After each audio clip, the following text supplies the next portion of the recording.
பொல்லாத ஆட்சி பொள்ளாச்சியே சாட்சி. பொள்ளாச்சி ஜெயராமனுடைய மகனுக்கும் இதில் பங்கு இருக்கிறது. பாலியல் ஜல்சா கட்சி அப்படின்னு ஒரு கட்சிக்கு பேர் இருக்கு அப்படின்னு சொன்னா அது பிஜேபி. பெண்கள் குதறி எடுக்கப்பட்ட அந்த காட்சிகள் என்பதெல்லாம் தமிழ்நாட்டினுடைய ஈரமுள்ள மனிதர்களுடைய நெஞ்சை உலுக்கியது. ஒரு தலைவர் மீதே 138 புகார்கள் இருக்கிறது. ப்ளூ ஃபிலிம் பார்த்த அந்த காட்சிகள் நிறைய வந்தது. அதே போல கொலை செய்பவர்கள், கொள்ளையடிப்பவர்கள், போதை மருந்து கடத்துபவர்கள், போதை மருந்து விற்பவர்கள், இவர்களையெல்லாம் கட்சிக்குள் இணைத்தது பாஜக தான். குற்றவாளிகளுக்கு சாகும் வரை ஆயுள் தண்டனை. நண்பர்களுக்கு வணக்கம். பொள்ளாச்சி பாலியல் வழக்கு தீர்ப்பு நேற்று வெளியாகி தமிழ்நாடு அதை கொண்டாடி கொண்டிருக்கிறது. குற்றவாளிகளுக்கு சாகும் வரை ஆயுள் தண்டனை என்று வழங்கப்பட்டிருக்கிறது. உண்மையிலேயே இந்த தீர்ப்பு மிகவும் வரவேற்கத்தக்க ஒரு தீர்ப்பாக அமைந்திருக்கிறது. ஆனால் இந்த தீர்ப்பு, இதில் சம்பந்தப்பட்டவர்கள், அது நடத்தப்பட்ட காலம், இதெல்லாம் என்னன்னு பார்த்தீங்கன்னா 2019 நாடாளுமன்ற தேர்தலுக்கு முன்பாக இந்த பிரச்சனை என்பது வெளியே வந்தது. இந்த பிரச்சனை வெளியே வந்த உடனேயே இதை மூடி மறைப்பதற்கு அன்றைக்கு ஆட்சியில் இருந்த அதிமுக கடுமையான முயற்சிகளை மேற்கொண்டது. வழக்குகள் பதிவு செய்வதற்கே திமுக மிகப்பெரிய போராட்டத்தை நடத்தியது. பொள்ளாச்சியில் மக்கள் திரளை கூட்டி கனிமொழி அவர்கள் ஒரு மிகப்பெரிய பெண்களை திரட்டிய ஒரு போராட்டம் நடந்தது. அதே போல இடதுசாரி அமைப்புகளை சேர்ந்த மாதர் இயக்கங்கள் போராடியது. இப்படி பலகட்ட போராட்டங்கள் நடத்தப்பட்ட பின்பும் கூட ஒரு 20 நாள் வரைக்கும் முதல் தகவல் அறிக்கை பதிவு செய்யப்படாமலேயே இருந்தது. ஆனால் அதற்கு பின்னால் 2021 சட்டமன்ற தேர்தல் வந்தது. அந்த சட்டமன்ற தேர்தலில் இந்த பொள்ளாச்சி வழக்கு என்பது ரொம்ப முக்கியமாக இருந்தது. ஏன்னா அந்த 2019 நாடாளுமன்ற தேர்தலில் பிரச்சாரத்தினுடைய மையமாகவே இது மாறியது. ஆனால் அந்த அளவிற்கு அந்த சொல்லாடல் என்பது மிகப்பெரிய அளவிற்கு தமிழ்நாட்டில் பரவலாக பேசப்பட்டது.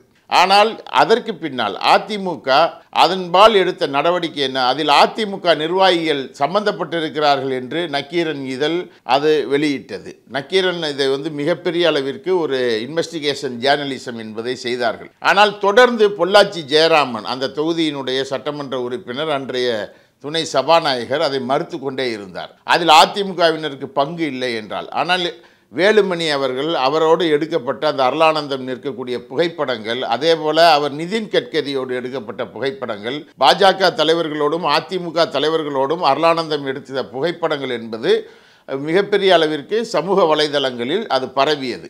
அதற்கு பின்பும் கூட இவர்கள் மறுத்து கொண்டே இருந்தார்கள். அப்ப தொடர்ந்து இந்த வழக்கை எப்படியாவது மூடிவிட வேண்டும். பொள்ளாச்சி ஜெயராமனுடைய மகனுக்கும் இதில் பங்கு இருக்கிறது, அவர்தான் இதனுடைய மூளையாக செயல்பட்டு இருக்கிறார். நீங்கள் அந்த கொடூரத்தை நீங்கள் பார்த்தீர்கள் என்று சொன்னால், ஒரு நாய் வேட்டை நாய் எப்படி வேட்டையாடுமோ அதே போல பெண்கள் குதறி எடுக்கப்பட்ட அந்த காட்சிகள் என்பதெல்லாம் தமிழ்நாட்டினுடைய ஈரமுள்ள மனிதர்களுடைய நெஞ்சை உலுக்கியது.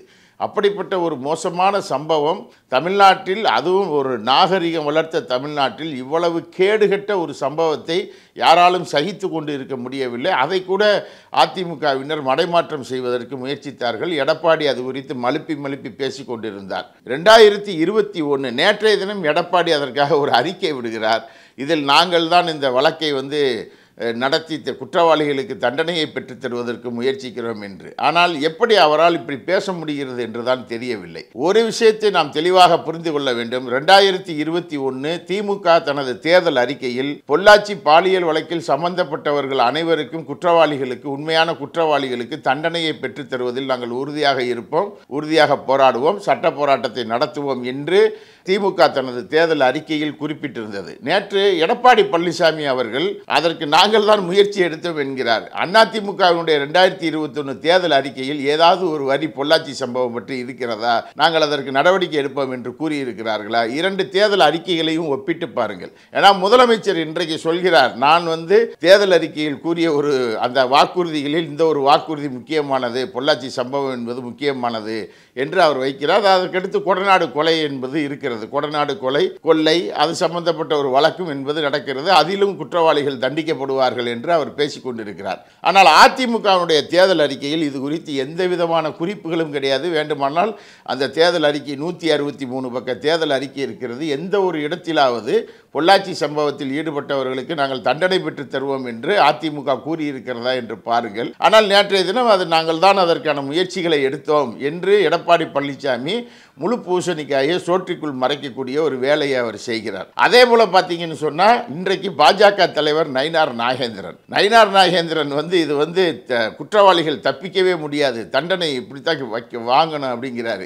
ரொம்ப கேவலமா இருக்கு. இந்தியாவிலேயே ஒரு கட்சி, எத்தனையோ கட்சி இருக்கு இந்தியாவில், அதுல பாலியல் ஜல்சா கட்சி அப்படின்னு ஒரு கட்சிக்கு பேர் இருக்கு அப்படின்னு சொன்னா அது பிஜேபிக்கே பாலியல் ஜல்சா பார்ட்டின்னு தான் பேர் வச்சிருக்கான். ஏன்னா அந்த அளவிற்கு இவர்கள் பெண்கள் பால் நடந்து கொள்ளக்கூடிய முறைகள் என்பது அதிகமாக இருக்கிறது. மகாபலிபுரத்தில் ஒரு கூட்டம் நடந்தது, பாஜகவினுடைய தேசிய நிர்வாக குழு கூட்டம் என்பது மகாபலிபுரத்தில் நடந்தது. அப்போதைய பொறுப்பாளராக இருந்த சி.டி. ரவி, அந்த சி.டி. ரவி ஒரு கூட்டத்தில் அவர் பேசியது தினமலர் பத்திரிகை பெரிய செய்தியாகவும் வெளியிட்டது. அதில் கமலாலயத்திற்கு வரக்கூடிய பெண்கள் மிகப்பெரிய அளவிற்கு பாதிப்பிற்கு உள்ளாகிறார்கள், பாலியல் துன்பத்திற்கு உள்ளாகிறார்கள். ஒரு தலைவர் மீதே 138 புகார்கள் இருக்கிறது. அந்த 138 புகார்கள் ஒருவர் மீது பாஜகவில் இருப்பவர் மீது இருக்கிறது. கமலாலயத்திற்குள் நடக்கக்கூடிய சம்பவங்கள் குறித்து விசாகா கமிட்டி போட்டு விசாரிக்க வேண்டிய சூழல் இருப்பதற்காக நான் வெட்கப்படுகிறேன்.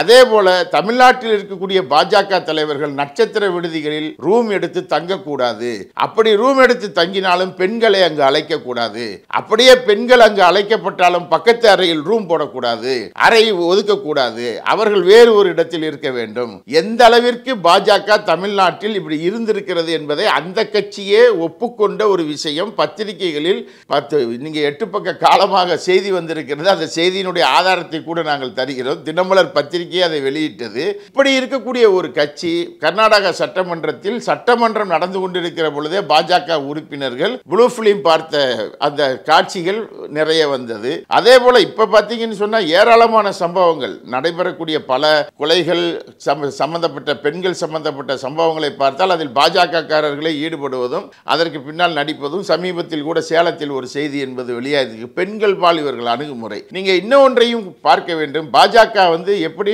வாய் கூசாமல் இப்படி நயினார் நாகேந்திரனால் பேச முடிகிறது என்று இந்தியாவில் NCRB நேஷனல் கிரைம் ரெக்கார்ட் பீரோ என்ற அமைப்பு, தேசிய குற்ற ஆவண காப்பகம் என்ற அமைப்பு, அந்த அரசு அமைப்பு வெளியிட்டிருக்கக்கூடிய பெண்கள் பால் நடத்தக்கூடிய பாலியல் வன்முறைகள் இந்தியாவில் எந்தெந்த மாநிலங்களில் அதிகமாக நடக்கிறது என்று கிட்டத்தட்ட 10,000க்கும் மேற்பட்ட சம்பவங்கள் உத்தரப்பிரதேசத்திலும் ராஜஸ்தானிலும் மத்திய பிரதேசத்திலும் குஜராத்திலும் ஏராளமான சம்பவங்கள் நடந்திருக்கிறது என்று அது என்ன செய்கிறது, ரிப்போர்ட்டை முன்வைக்கிறது. அதில் தமிழ்நாடு என்பதெல்லாம் அதல பாதாளத்தில் கிடக்கு. சட்ட ஒழுங்கை சரி செய்வதில் இந்தியாவில் முதலிடத்தில் தமிழ்நாடு இருக்கிறது என்பதை நிதி ஆயோக் போன்ற அமைப்புகளை சுட்டிக்காட்டுகிறது. ஆனால் நயினார் நாகேந்திரனை போன்றவர்கள் எப்படித்தான் அப்படி பேசுகிறார்கள் என்று தெரியவில்லை. இதற்கு ஒரு புறம் இந்த தீர்ப்பை வரவேற்பது, எல்லாரும் வரவேற்கிறாங்க. ஆனா வரவேற்பதற்கு ஒரு தகுதி இருக்கணும்ல. நீங்க எப்பயுமே நாய் தன் நிழலை பார்த்து தான் குறைச்சிக்கிட்டே தெரியும். அது மாதிரி தான் இவர்களுடைய அறிக்கையும் சேர்க்கிறது. நீங்க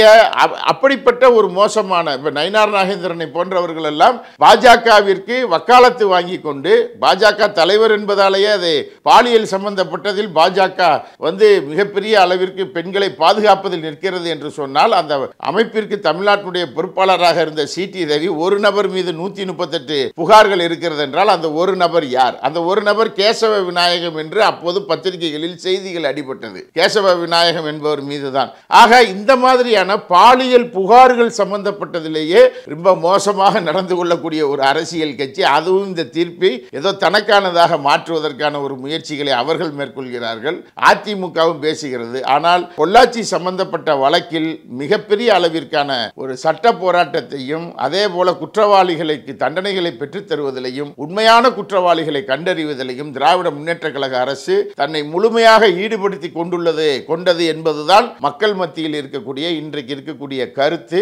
அதே போல நீங்க பாத்தீங்கன்னா பொள்ளாச்சி என்பது ஒரு மிகப்பெரிய அழகிய பகுதி, ஒரு வயல்வெளிகளும் மலைகளும் நீரோடைகளும் சூழ்ந்து இருக்கக்கூடிய ஒரு அழகிய பகுதி. பொள்ளாச்சி என்பது கூட அந்த ஊருடைய பெயரும் கிடையாது. அது இயற்கை ஆட்சி செய்யக்கூடிய பகுதி என்ற அடிப்படை அடிப்படையில் பொழில் ஆட்சி என்பதைத்தான் பொள்ளாச்சி என்று மாற்றி அழைக்கப்படுகிறது. ஆக அந்த மாதிரியான ஒரு இயற்கை ஆட்சி செய்யக்கூடிய ஒரு பகுதியில் நடைபெற்றிருக்கக்கூடிய இயற்கைக்கு புறம்பான ஒரு விஷயத்திற்கு எதிர்த்து திராவிட முன்னேற்ற கழகம் ஒரு மிகப்பெரிய சட்ட போராட்டத்தை நடத்தி இருக்கிறது. இதில் அதிமுகவும் பாஜகவும் இதில் அதை லாபம் எடுக்கக்கூடிய முயற்சிகளை மக்கள் நன்றாக அறிவார்கள். தொடர்ந்து தமிழ்நாட்டில் இன்றைக்கு ஒரு 4-5 ஆண்டு காலமாக எடுத்திருக்கக்கூடிய பாலியல் சம்பந்தப்பட்ட பிரச்சனைகளை பூரா நீங்கள் எடுத்து பார்த்தீர்கள் என்று சொன்னால் அதில் பெரும்பான்மையான விஷயங்களில் அதிமுக அதே போல பாஜகவினர் ஈடுபட்டிருப்பதையும் நாம் பார்த்திருக்கிறோம். இன்னும் முக்கியமாக நயினார் நாகேந்திரன் புரிந்து கொள்ள வேண்டியது, பாலியல் புகார்களில் சம்பந்தப்பட்டவர்கள், அதே போல கொலை செய்பவர்கள், கொள்ளையடிப்பவர்கள், போதை மருந்து கடத்துபவர்கள், போதை மருந்து விற்பவர்கள், இவர்களையெல்லாம் கட்சிக்குள் இணைத்தது பாஜக தான். அப்போ அதன்பால் ஒரு மிகப்பெரிய இதே இருக்குது. நீங்கள் படப்பை குணான்னு ஒரு ஆளை சேர்த்தாங்க, அவன் பேரில் எவ்வளோ கொலைக்கேஸ் இருக்குது. கொலைகாரனை, கொள்ளைக்காரனை, பாலியல் வன்மம் பண்ணுறவனை, இந்த மாதிரியான சமூக விரோதிகளை பூரா கட்சிக்குள் சேர்க்க வேண்டியது. சமூக விரோத செயலுக்காக ஒரு தீர்ப்பு வந்து விட்டால் அந்த தீர்ப்பு எங்களுக்கு தான் அப்படின்னு சொல்கிறது இருக்குல்ல, இதெல்லாம் ரொம்ப ஒரு அருவருப்பான விஷயம். பாஜக செய்யக்கூடிய கேவலமான அரசியல். அதே போல அதிமுகவும் பொள்ளாச்சி விஷயத்தை பொறுத்த மட்டிலும் அங்க இருக்கக்கூடிய அந்த பெண்கள் மிகப்பெரிய அளவிற்கு உறுதுணையாக அந்த சாட்சிகளை சொல்வதில் மிகவும் முனைப்பு காட்டியது. ஏனென்றால் தங்களுக்கு பாதுகாப்பான ஒரு ஆட்சி தமிழ்நாட்டில் உருவாகி இருக்கிறது என்ற நம்பிக்கையில் தான் என்பதை மறந்துவிடக்கூடாது. பெண்கள் எனக்கு இவ்வளவு பெரிய தவறு நடந்திருக்கிறது அப்படின்னு ஒரு சமூகத்தில் முன்னால் அல்லட்டி ஒரு நிறுவனத்தின் முன்னால், காவல்துறையின் முன்னால் சொல்றாங்கன்னா அதற்கான பின்னணியில் ஒரு அரசு, பாதுகாப்பான அரசு இயங்க வேண்டும். அப்படிப்பட்ட ஒரு நம்பிக்கையை திராவிட முன்னேற்ற கழக அரசு கொடுத்தது என்பதுதான் உண்மை. அந்த அடிப்படையில் தான் இந்த வழக்கு பார்க்கப்பட வேண்டும். இந்த தண்டனை விவரங்களையும் நாம் பார்க்க வேண்டும்.